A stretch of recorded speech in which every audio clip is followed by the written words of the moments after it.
2026 সালে বর্তমান সময়ে যারা কন্টেন্ট মনিটাইজেশন থেকে ফেসবুকের মাধ্যমে ইনকাম জেনারেট করতে চাচ্ছেন এবং যারা নতুন নতুন ফেসবুকে পেজ এবং প্রোফাইলের মাধ্যমে কাজ করছেন, আজকের ভিডিওটা সম্পূর্ণ তাদের জন্য।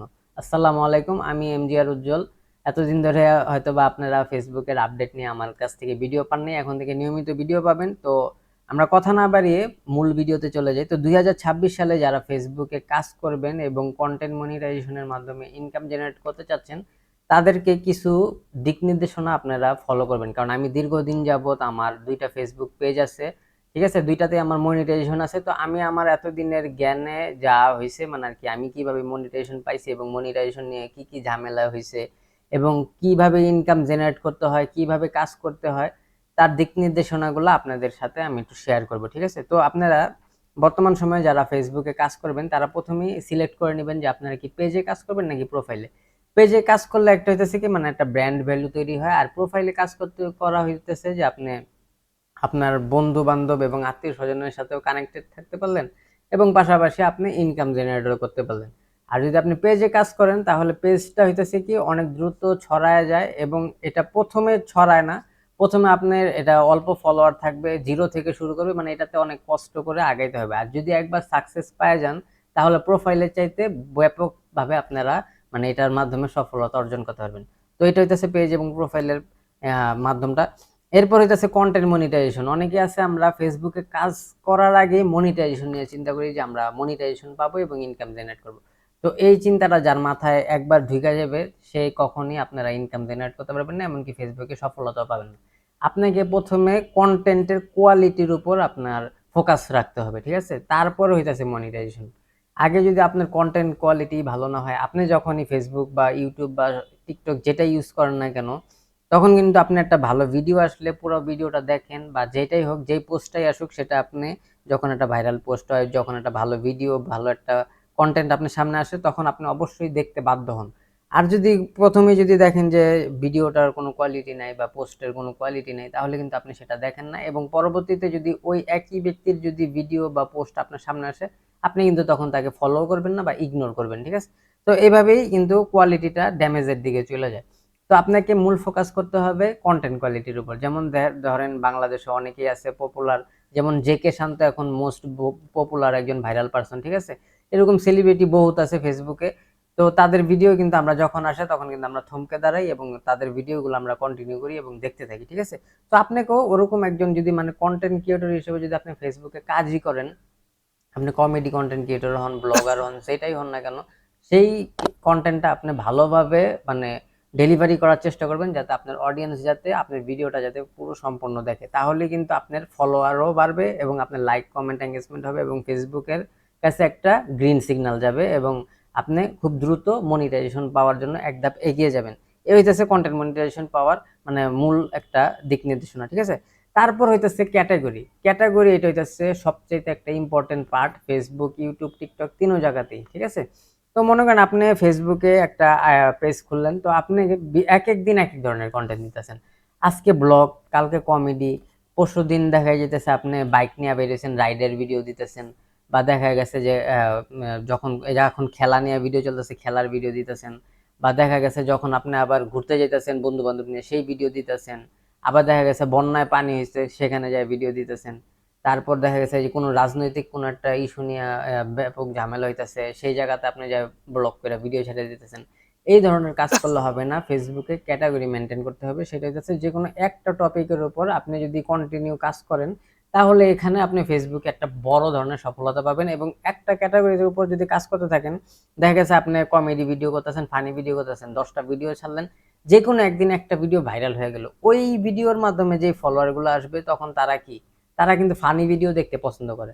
তো আপনি কি করলেন কি, হুট করে আবার এই যে যেমন ধরেন কিছুদিন আগে যে এই শিক্ষার্থীরা যে আন্দোলন শুরু করছে, সেই আন্দোলনের ভিডিও দিলেন, কিন্তু তারা কিন্তু আন্দোলন দেখতে ইন্টারেস্ট না, তারা আপনার ফানি ভিডিও দেখতে পছন্দ করে বা খেলাধুলার ভিডিও দেখতে পছন্দ করে। আপনি যদি খেলাধুলার ভিডিও দেন, তো যে কোনো একটা ক্যাটাগরির উপর আপনি কাজ করতে হবে, ঠিক আছে। তো ভিন্ন ক্যাটাগরি করলে দেখা গেছে ফলোয়াররা তখন আপনার সাথে ওই ব্যাটে বলে প্লাস মাইনাস হয়ে যাবে, তখন আপনার ক্যাটাগরি নষ্ট হয়ে গেলে পরে কিন্তু ভিডিওতে ফেসবুক রিচ দিবে না, ঠিক আছে। তো যে কোনো একটা টপিকের উপর কাজ করবেন। আপনি যদি কমেডি ভিডিও তৈরি করেন, তাহলে কমেডি ভিডিও তৈরি করবেন। আর যদি অন্যান্য ব্লগ ভিডিও তৈরি করেন, ব্লগ ভিডিও করবেন, মানে যে কোনো টেক ভিডিও করলে টেক ভিডিও, মানে যে কোনো একটা পরিচয়ে আপনি ফেসবুকে নিজেকে পরিচিত করবেন আপনার অডিয়েন্সের কাছে। তাহলে দেখবেন আপনি ব্যাপক পরিমাণে সাড়া পাবেন এবং অডিয়েন্স আপনাকে চিনবে যে এই ব্যক্তিটা কমেডি ভিডিও করে, এই ব্যক্তিটা হয়তো বা টেক ভিডিও করে, এই লোকটা হয়তো বা বাইকের রাইড শেয়ারিং ভিডিও করে বা খবরের ভিডিও করে, যেটাই হোক। যেমন ধরেন কিছুদিন আগে তাজু ভাই ভাইরাল হয়েছে, সে কি আমরা সবাই জানি সে সাংবাদিকের মতন ভিডিও উপস্থাপন করে, ঠিক আছে। এখন যদি তার কাছে যদি আমরা যদি বিভিন্ন ফানি ভিডিও বা দেখা গেছে যে অন্যান্য টপিকের ভিডিও পাই, তাহলে কিন্তু আমরা তাকে আগের মতন পছন্দ করব না, ঠিক আছে। তো এটা হইতেছে ব্যাপার। তো এখন আমরা আসি যে ফেসবুকে যারা 2026 সালে কাজ করবেন তারা ডেইলি পোস্ট কয়টা করবেন, ঠিক আছে, এবং কোন টাইমে ভিডিও বা কন্টেন্ট আপলোড করবেন। তো কন্টেন্ট আপলোড করার জন্য হইতেছে সকাল 8টা থেকে 10টা হইতেছে একটা প্রাইমারি টাইম। সেই সময়ে দেখা গেছে অনেক অফিসে বা কাজে কর্মে যায় বা বাসে উঠে বিভিন্ন কাজ শুরু করে, প্রথমেই সকালে উঠে একটু মোবাইলটা হাতে লাড়াচাড়া করলে দেখা গেছে তখন ওই পোস্টগুলো একটু দেখে, ঠিক আছে। তো এটা হইতেছে একটা টাইম। এরপর হইতেছে দুপুর 1টা থেকে 2টার মধ্যে যদি আপনি কোনো ভিডিও কন্টেন্ট আপলোড করেন, সেখানেও একটু ভাইরাল হওয়ার চান্স আছে। আর সবচাইতে ট্রেন্ডিং মানে ভাইরাল টাইম হইতেছে বিকাল 4টা থেকে সন্ধ্যা 7টা পর্যন্ত, ঠিক আছে, এবং সন্ধ্যা 7টা থেকে 9টা পর্যন্ত। এই টাইমগুলো হইতেছে মানে ভাইরাল সময়, ঠিক আছে, যেটাতে আপনি কাজ করেন না কেন, মানে অনলাইন প্ল্যাটফর্মে এই টাইমগুলো হইতেছে একটা ভাইরাল মোমেন্ট, ঠিক আছে। আর আপনি প্রতিদিন কয়টা করে পোস্ট করবেন? সর্বোচ্চ 3টা। যারা নতুন কাজ করতেছেন তারা আপনারা মানে উল্টাপাল্টা মানে যে নিয়মিত কাজ করতেছেন বলে যে আপনারা যে প্রতিদিন অনেক ছবি অনেক ভিডিও পোস্ট করবেন এরকম কিছু না। নিয়মিত একটা ছবি, একটা একটা ভিডিও, একটা না পারলে একটা স্টোরি, মানে কন্টিনিউ, মানে আপনি রেগুলারিটি মেনটেন করার জন্য একটা কাজ করবেন। কিন্তু রেগুলারিটি মেনটেন করতে যায় কন্টেন্ট কোয়ালিটি নষ্ট করবেন না। যে আপনি আজকে হয়তো বা আপনার কাছে কোনো ভিডিও নাই, ছবি নাই বা স্টোরি নাই, কিছুই নাই, তাহলে আপনি গ্যাপ দেন, ঠিক আছে, কোনো সমস্যা নেই। হয়তো বা ছোটোখাটো একটা স্টোরি ছবি দিয়ে দেন, কিন্তু তারপরেও যাতে কন্টেন্ট কোয়ালিটিটা যাতে ভালো হয়, ঠিক আছে। যেহেতু আপনি একজন কন্টেন্ট ক্রিয়েটর হিসেবে আপনাকে নিজেকে পরিচয় করে দিয়ে যেতেছেন ফেসবুকে, তাই উল্টাপাল্টা কোনো কাজ করবেন না, কোয়ালিটি ধরে রাখার চেষ্টা করবেন। তো প্রতিদিন নিয়মিত সপ্তাহের মধ্যে মানে আপনি একটা প্ল্যান করে নেবেন যে আপনি হয়তোবা সপ্তাহে প্রতিদিন একটা রিলস দিবেন। রিলস না পারলে প্রতিদিন 3-4টা দিবেন। তারপর ছবি 2-3টা দিবেন। হুম? তারপরে স্টোরি দিবেন এবং কিছু টেক্সট লিখে পোস্ট করবেন। আর লং ভিডিও 2-1টা দিবেন। আর যদি আপনার ফলোয়ার বেশি থাকে তাহলে মাঝে, মাঝে কিছু একটা লাইভ করবেন। তাহলেই হবে। এটা হইতেছে আপনার ডেইলি সপ্তাহের একটা রুটিন করে নেবেন যে আপনি আপনি এইভাবে কাজটা করবেন। অ্যালগরিদমের সাথে আপনি নিজেকে ফিক্সড করে নেবেন। ঠিক আছে? এরপর হইতেছে মনিটাইজেশন এবং ইনকাম। যখন আপনি এইভাবে কন্টিনিউ কাজ করতে থাকবেন তখন ফেসবুকের কাছে একটা রোবটের কাছে পজিটিভ সিগন্যাল যাবে, গ্রিন সিগন্যাল যাবে এবং তারা ভাববে যে এই ক্রিয়েটরটা একজন রেগুলার ক্রিয়েটর এবং সে কিন্তু কন্টিনিউ কাজ করতেছে ফেসবুকে এবং তার কন্টেন্ট কোয়ালিটি ভালো, তার সব অরিজিনাল নিজের ভিডিও, নিজের ফেস দিয়ে ভিডিও করতেছে, সে এটা এখানে ক্রিয়েটিভিটি আছে তার।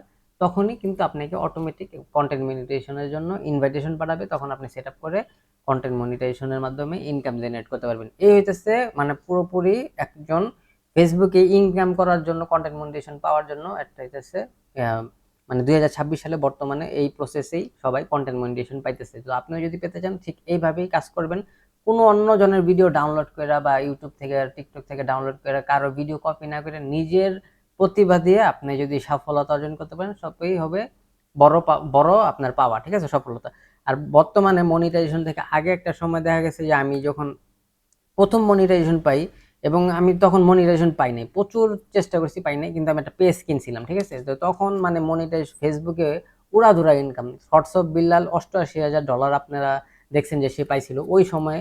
একটা মানে মৌসুম গেছে, ঠিক আছে, মানে প্রচুর ইনকাম দিছে। আমি তখন না পারতে একটা ফেসবুকে পেজ কিনছিলাম, সেই পেজে আমি দেখছিলাম যে মাত্র 150টা ভিউজে আমাকে 1 সেন্ট দিছে। আর এখন দেখা যায় 5-6 হাজার ভিউজ হয়ে গেলেও আমাকে 1 সেন্ট দেয় না। এটা মানে খুবই একটা মানে খুবই খারাপ লাগে। আর আমার ভিডিওতে প্রায় সময় মিলিয়ন মিলিয়ন ভিউজ হয়, তো দেখা গেছে মিলিয়ন ভিউজে অনেক ইনকাম কম দেয়। তো আমরা পরবর্তী ভিডিওতে জানবো যে কত মিলিয়ন ভিউজে এবং কত ভিউজে কত ইনকাম হয়। সেই পর্যন্ত আপনারা আমার সঙ্গেই থাকুন এবং পরবর্তী ভিডিও দেখার জন্য অবশ্যই লাইক, কমেন্ট, শেয়ার এবং সাবস্ক্রাইব করুন। সবাই নতুন নতুন কন্টেন্ট ক্রিয়েটর হন এবং মনিটাইজেশন পান। আসসালামু আলাইকুম।